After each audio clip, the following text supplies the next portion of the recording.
আসসালামু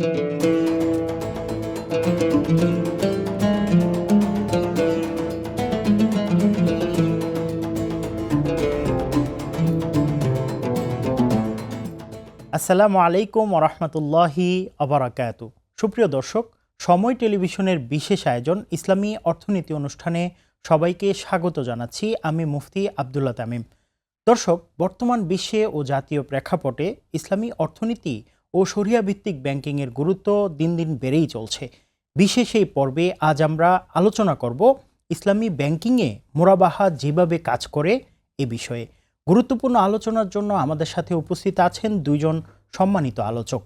আমার সাথে আছেন আইএফএ কনসালটেন্সির সহকারী অ্যাডভাইজার, ঢাকা মিরপুরে অবস্থিত আল জামিয়াতুল ইসলামিয়া বাইতুস সালামের সহকারী মুফতি নাজমুল ইসলাম। আসসালামু আলাইকুম রহমতুল্লাহ। এছাড়াও উপস্থিত আছেন বাংলাদেশ ইনস্টিটিউট অব ব্যাংক ম্যানেজমেন্টের সহযোগী অধ্যাপক মোহাম্মদ আলমগীর। আসসালামু আলাইকুম রহমতুল্লাহি বারাকাতুহু। এ পর্যায়ে মুফতি নাজমুল ইসলাম, আপনার কাছে জানতে চাই, মুরাবাহা লেনদেনে ইসলামী ভিত্তি কী এবং এটি কিভাবে সুদবিহীন ব্যাংকিং নিশ্চিত করে, এ বিষয়ে একটু বলবেন। মুরাবাহা এটি কিন্তু সাধারণ ক্রয় বিক্রয়ের মতোই। সাধারণ ক্রয় বিক্রয় যেমন পণ্য আনতে হয়, এরপর সেটাকে অন্যজনের কাছে একটু বেশি মূল্যে লাভে বিক্রি করা হয়। কোরআনে কারিমে আল্লাহ তাআলা বিক্রিকে হালাল করেছেন এবং সুদকে হারাম করেছেন। সূরা বাকারা 275 নং আয়াতে আল্লাহ তাআলা এই বিষয়টি বলেছেন। এছাড়াও সাহাবী হযরত আলী রাদিয়াল্লাহু তাআলা আনহু তিনি মুরাবাহা করেছেন। তার কাছে একটি পোশাক ছিল যেটিকে তিনি 5 দিরহামে কিনেছিলেন। তিনি বলেছেন, আমি এটিকে 6 দিরহামে বিক্রি করতে চাই। তো আমরা এখান থেকে বুঝতে পারলাম মুরাবাহা এটি ইসলামে রয়েছে। ইসলামী ব্যাংক যে কাজটি করে, যখন কোনো ব্যক্তি ফাইন্যান্সের প্রয়োজন, একটি গাড়ি কিনবে, 15 লক্ষ টাকার দরকার, তিনি ইসলামী ব্যাংকে যাবেন। ইসলামী ব্যাংক তাকে সরাসরি 15 লক্ষ টাকা দেবে না, কিন্তু কনভেনশনাল ব্যাংকে গেলে তাকে সরাসরি 15 লক্ষ টাকা দিতেন এবং সেই 15 লক্ষ টাকা এর উপর তাকে একটা প্রফিট জেনারেট করা হতো যে 60,000 টাকা প্রফিট দিতে হবে। কিন্তু এই বিষয়টি কিন্তু ইসলামী ব্যাংক করবে না। ইসলামী ব্যাংক কী করবে? একটি ক্রয় বিক্রয় চুক্তি করবে যে আমি আপনার 15 লক্ষ টাকার গাড়ির আপনি স্পেসিফিক বর্ণনা দেন, সেই স্পেসিফিক বর্ণনা অনুযায়ী আমি আপনাকে কিনে আপনার কাছে 15,60,000 টাকায় বিক্রি করব। আপনি সেই টাকা ধীরে ধীরে ইনস্টলমেন্টে পেমেন্ট করবেন। এবং এটাও বলার সুযোগ নেই যে ইসলামী ব্যাংক মূলত সুদের বিকল্প হিসেবে কাজ করছে। আসলে কিন্তু এটা সুদের বিকল্প নয়, কেননা ইসলাম এটি আলাদা একটি চুক্তি হিসেবে এটাকে জাজ করে বা চুক্তি হিসেবে এটাকে মূল্যায়ন করে। আর ইসলামী চুক্তি কখনো সুদের কোনো বিকল্প হতে পারে না, ঠিক যেমন কখনোই বিবাহ জিনার বিকল্প হতে পারে না। জনাব মোহাম্মদ আলমগীর, আপনার কাছে জানতে চাই, ইসলামী ব্যাংকগুলো কিভাবে মুরাবাহা ভিত্তিক লোন বা ফাইন্যান্স সরবরাহ করে, এই বিষয়টা একটু বলবেন। ইসলামী ব্যাংক আসলে মুরাবাহার ভিত্তিতেই বেশিরভাগ সময় ইনভেস্টমেন্ট অথবা ফাইন্যান্সিং দিয়ে থাকে। বাংলাদেশেও যেমন, সারা পৃথিবীতেও তেমন। মুরাবাহাটা এমন একটা সিস্টেম, প্রথমে কাস্টমার বা ক্লায়েন্ট ব্যাংকের কাছে আসে এবং তার ইচ্ছা পোষণ করে সে কোন জিনিস কিনবে। রেফ্রিজারেটর হতে পারে, ফ্রিজ এয়ার কন্ডিশনার হতে পারে, ভেহিকুল হতে পারে। তখন ব্যাংক তার পক্ষ হয়ে তার নিজস্ব এজেন্টের মাধ্যমে এটি কিনে তার কাছে বিক্রি করতে পারে, একটা পদ্ধতি। অথবা ব্যাংক যদি মনে করে তার নিজস্ব এজেন্ট নাই, কাস্টমারকে এজেন্ট করতে পারে।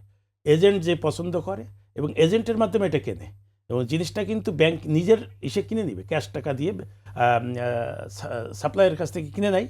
কিনে নেওয়ার পরে এরপরে কন্ট্রাক্টটা হয়, কন্ট্রাক্টটা হওয়ার পরে ক্লায়েন্টের কাছে এই পণ্যটা সেল করে এবং পরবর্তীতে ক্লায়েন্ট আস্তে আস্তে ধীরে ধীরে বেশিরভাগ সময় ইনস্টলমেন্টে পেমেন্টটা করে। তো যেমন ধরেন একটা রেফ্রিজারেটর সে কিনবে, একটা রেফ্রিজারেটরের দাম হয়তো 1 লাখ টাকা। এখন সে তার পছন্দ মতো চলে গেল কোনো দোকানে, তার হয়তো পছন্দ শার্পের রেফ্রিজারেটর। তখন কাস্টমার দেখানোর পরে ইসলামী ব্যাংক এই শার্পের রেফ্রিজারেটরটা ওই দোকান থেকে ক্যাশ পেমেন্টের মাধ্যমে কিনে নেয় 1 লাখ টাকা এবং বলে আমার 10,000 টাকা প্রফিট দিতে হবে। তো 1,10,000 টাকা প্রফিট, এইটাই 10টা ইনস্টলমেন্টে করে দেয়। তো 10টা ইনস্টলমেন্টে করে দিলে 11,000 টাকা করে দিতে হচ্ছে। তো প্রত্যেক মাসে মাসে কাস্টমার 11,000 টাকা করে জমা দেয়। এভাবে সে রেফ্রিজারেটরের মালিক হয়ে যায়, একটা পদ্ধতি। পরবর্তীকালে কনভেনশনাল ব্যাংকের সাথে এটার পার্থক্যটা কি? কনভেনশনাল ব্যাংকের কাছে যখন ক্লায়েন্ট চলে আসে তখন কিন্তু এই ব্যাংকটা কনভেনশনাল ব্যাংকে 1 লাখ টাকা দিয়ে দেয় উইথ ইন্টারেস্ট, রিবা সহ। এবং ওই কাস্টমার এই টাকা নিয়ে অনেক সময় এই রেফ্রিজারেটর নাও কিনতে পারে। তার মানে এই ফান্ডটা অন্য কোনো পারপাজে ইউজ করতে পারে, তার মানে কোনো কেনা বেচা হয় না। কিন্তু ইসলামী ব্যাংকের ক্ষেত্রে কি হচ্ছে, ক্রয় বিক্রয় হচ্ছে, যেটা বলছেন আমার স্যার, এই বাই মুরাবাহা মুডে। বাই শব্দের অর্থ সেল পারচেস, মুরাবাহা শব্দ ডারবুন শব্দটা চলে আসছে, যার অর্থ হচ্ছে কস্ট প্লাস প্রফিট। এবং বাই মুরাবাহার সবচেয়ে বড় বিউটি হচ্ছে যে সবসময় ব্যাংক অথবা বিক্রেতা বলবে সে কত দামে কিনেছে এবং কত প্রফিট করছে। এইটা হচ্ছে একটা beauty of the sale purchase trade. এবং এইটার মাধ্যমেই ইসলামিক ব্যাংকিংয়ের একটা বিউটি ফুটে ওঠে। এবং দেখা গেছে যে বাংলাদেশের প্রায় ইসলামিক ব্যাংকগুলোর 80%-এর বেশি ফাইন্যান্সিং অথবা ইনভেস্টমেন্ট বাই মুরাবাহার ভিত্তিতে হয়েছে। মুফতি নাজমুল ইসলাম, আপনার কাছে আরেকটা প্রশ্ন। ইসলামী ফিকহে মোরাবাহা চুক্তির শর্তাবলী ও ন্যায্য মুনাফা নির্ধারণের বিধিটা আসলে কি? ইসলামী ব্যাংকের এই মুরাবাহার জন্য সবচেয়ে বড় শর্ত যেটি নবীজি সাল্লাল্লাহু আলাইহি ওয়াসাল্লাম আমাদের জন্য আদর্শ হিসেবে দিয়েছেন, সেটি হলো প্রথমে পণ্যকে পজিশনে আনতে হবে, তারপর বিক্রি করতে হবে। কেননা সুনানে আবু দাউদের 2305 নং হাদিসে নবীজি সাল্লাল্লাহু আলাইহি ওয়াসাল্লাম ইরশাদ করেছেন, লা তাবি' মা লাইসা ইনদাক, যা তোমার কাছে নেই তা তুমি বিক্রি করো না। তো এখান থেকে আমরা বুঝতে পারলাম কোনো জিনিস পজিশনে আনার আগে সেটিকে বিক্রি করা কখনোই বৈধ হবে না। ইসলামী ব্যাংকগুলোতে একটা কাজ করা হয়, সেটা হলো যখন কোনো কাস্টমার আসার পরে তাকেই এজেন্ট বানিয়ে দেওয়া হয়। তো আসলে এজেন্ট বানানো অথবা প্রতিনিধি নিযুক্ত করা ক্রয়ের জন্য এটি অবশ্যই ইসলামী শরিয়া সম্মত, কিন্তু যিনি কাস্টমার, যার সাথে আমি বিক্রয় লেনদেন করব, তাকেই সরাসরি এজেন্ট বানিয়ে দেওয়া এটা খুবই ঝুঁকিপূর্ণ। এক্ষেত্রে আইওফি তার 8 নং শরিয়া স্ট্যান্ডার্ড, সেখানে ধারা নং 3 এবং উপধারা 2-এ খুব সুন্দরভাবে দুটি শর্ত উল্লেখ করেছেন। এক হলো বাস্তবিক অর্থে ক্রয় বিক্রয় হয়েছে এটা সুনিশ্চিত করতে হবে।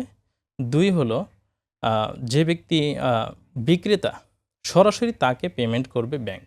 এই দুটি বিষয় যদি নিশ্চিত করা যায় তাহলে শরিয়াসম্মতভাবে এই ক্রয় বিক্রয়টি হবে। জি, অনেক ধন্যবাদ জনাব মোহাম্মদ আলমগীর। আপনার কাছে আরেকটা বিষয়, সাধারণ গ্রাহকের জন্য এই যে মোরাবাহা লেনদেনটা, এটা কি সুবিধা আছে এবং এটার মধ্যে সীমাবদ্ধতা কি থাকতে পারে, এই বিষয়টা একটু বলবেন। ধন্যবাদ, অনেক সুন্দর প্রশ্ন, অত্যন্ত গুরুত্বপূর্ণ প্রশ্ন করেছেন। সাধারণ গ্রাহকরা কিন্তু রিবা ফ্রি একটা ফাইন্যান্সিং পেয়ে যাচ্ছে। এবং স্যার যেটা বলছেন মুফতি স্যার, যে ইসলামে কিন্তু এই কথাটা আছে যে পণ্যের অস্তিত্ব থাকতে হবে। পরের কথা, এই পণ্যের মালিকানাই থাকতে হবে যে বিক্রি করবে। পরের কথা, এই পণ্যটা তার কন্ট্রোল বা পজিশনে থাকতে হবে। এই 3টা শর্ত পূরণ না হলে কিন্তু বাই মুরাবাহা হবে না। এবং এই 3টা শর্ত যখন পূরণ হয় তখন গ্রাহকের সুবিধাটা, সে গুডসটা আসলে সঠিকভাবে পাচ্ছে, সঠিক দামে পাচ্ছে। যেহেতু কস্ট প্লাস প্রফিট, কত দামে কেনা হয়েছে এটি কিন্তু বের হয়ে আসে। আমরা দুনিয়াতে যে কোনো জায়গায় ক্রয় করতে গেলে আমরা যেটা বলি সবসময় যে আমি ঠকলাম না তো, এই ঠকাটার স্কোপটা এখানে নাই। হয়তো সে কিনেছে 1000 টাকায়, কতটুকু, যদি 10% প্রফিট করে তাহলে 10%, অথবা যদি বলে না আমি 100 টাকা প্রফিট করবো তো 100 টাকা, হয় অ্যামাউন্টে বলবে অথবা পার্সেন্টেজ। তখন ক্রেতা বুঝতে পারে যে সে কি পরিমাণ টাকা দিচ্ছে এবং সে ঠকে নাই। এটা একটা বিউটি অফ দিস মুরাবাহা। পরেরটা হচ্ছে মুরাবাহার আরেকটা ভালো দিক হচ্ছে যে এই মুরাবাহার মাধ্যমেই কিন্তু ব্যাংকের সবচেয়ে বেশি ফাইন্যান্সিংটা তৈরি হচ্ছে, সবচেয়ে বেশি, এবং ক্রেতাও কিন্তু তার জিনিসটা ঠিক মতো বুঝে পাচ্ছে। কিন্তু এখানে একটা ঝুঁকি আছে স্যার, যেটা বলছেন যে অনেক সময় ক্রেতাকেই এজেন্ট করে দেওয়া হয়। একই জন যদি ক্রেতা আবার হয় তখন এটা ফান্ডটা ওই সত্যিকারের রিয়েল ট্রানজাকশন না হয়ে একটা কি বলা হয় সদ্য ট্রানজাকশন হতে পারে। তো সদ্য ট্রানজাকশনটা অ্যাভয়েড করতে হবে।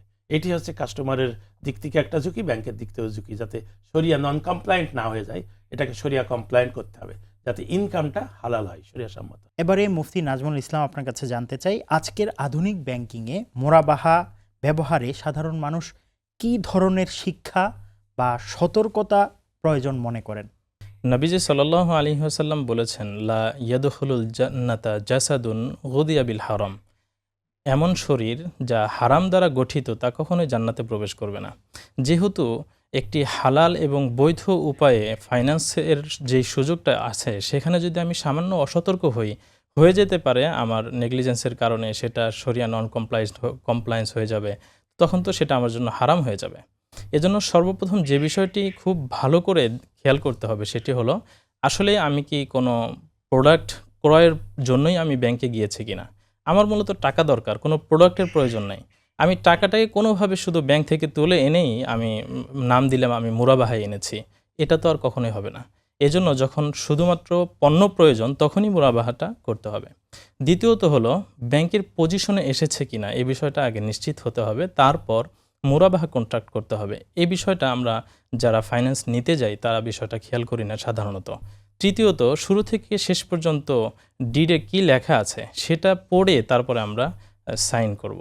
এবং আরেকটি বিষয় যেটা খেয়াল করতে হবে সেটা হলো, শেষে দেখতে হয় যে আসলে আমার যে ফাইন্যান্সটা আমি করছি এটার সবশেষ আমার ফলাফলটা কি, বেনিফিটটা কি, এটাকে অবশ্যই খেয়াল করতে হবে। এই বিষয়গুলো আরেকটি বিষয় আমরা বলতে পারি চতুর্থত, যে অনেক সময় দেখা যায় যে ব্যাংক যদি ইনস্টলমেন্ট দেরি হয়ে যায় তখন কোনো চার্জ করতে পারে। এটা করা হয়েছে কিনা এটা খেয়াল করতে হবে, কারণ যদি ইনস্টলমেন্ট দেরি হওয়ার কারণে যদি কোনো চার্জ করা হয় তখন কিন্তু সেটা আবার সুদে পরিণত হবে। আবশ্যকীয়ভাবে তিনি সেটাকে কোনো চ্যারিটি ফান্ডে দান করবেন কিছু টাকা, এটা ব্যাংক করলে করতে পারে, কিন্তু ব্যাংক কোনো চার্জ কাটতে পারবে না। যদি কাটে তাহলে সেটা সুদে পরিণত হবে। এই বিষয়গুলো যদি আমরা খেয়াল করি, আশা করি আমাদের ট্রানজ্যাকশন, আমাদের ক্রয় বিক্রয় ইসলাম শরিয়া সম্মত হবে ইনশাআল্লাহ। জনাব মোহাম্মদ আলমগীর, আপনার কাছে এবং শেষ প্রশ্ন ছোট্ট করে জানতে চাই, মুরাবাহার মাধ্যমে ব্যাংকিং কার্যক্রম পরিচালনা করতে গিয়ে প্রযুক্তি বা কোন ধরনের নিয়মকানুনের আমরা চ্যালেঞ্জের মোকাবেলা করতে হবে বলে মনে করেন? ধন্যবাদ, খুব সুন্দর প্রশ্ন। মুরাবাহাতে আগেও বলেছি যে এটার একটা অত্যন্ত গুরুত্বপূর্ণ চ্যালেঞ্জ, প্রকৃত কেনাবেচা হতে হবে। যেটা আমরা দুইটা শব্দ ইউজ করি, ফর্ম এবং সাবস্ট্যান্স। ফর্ম হয়তো ডকুমেন্টেশন সব কিছু ঠিক করা আছে, কিন্তু সত্যিকারের কেনাবেচা হয় না। এই জন্য সাবস্ট্যান্সের উপরে জোর দেওয়া হয় যে রিয়েলি কেনাবেচা হয়েছে, ডকুমেন্টেশনে কিছু ব্যত্যয় ঘটলো, কিছু বিস্তৃতি ঘটলো, অসুবিধা নাই। এবং স্যার যে কথাটা বলছেন বাই মুরাবাহার পরের চ্যালেঞ্জটা, যে এটা হয়তো অনেক সময় আর্লি পেমেন্ট করে। আর্লি পেমেন্ট করলে ব্যাংক কি ইবরা বা রিবার্ট দিবে কিনা, এখানেও কিন্তু শরিয়া ট্যাসিট বলছে হ্যাঁ দিলেও দিতে পারে, নাও দিতে পারে। তো দিলে অনেক সময় কাস্টমার মোটিভেটেড হয়, আবার কিনতে আসে ওই একই কাস্টমার, যেহেতু সে অনেক কম দামে জিনিসটা কিনতে পারছে।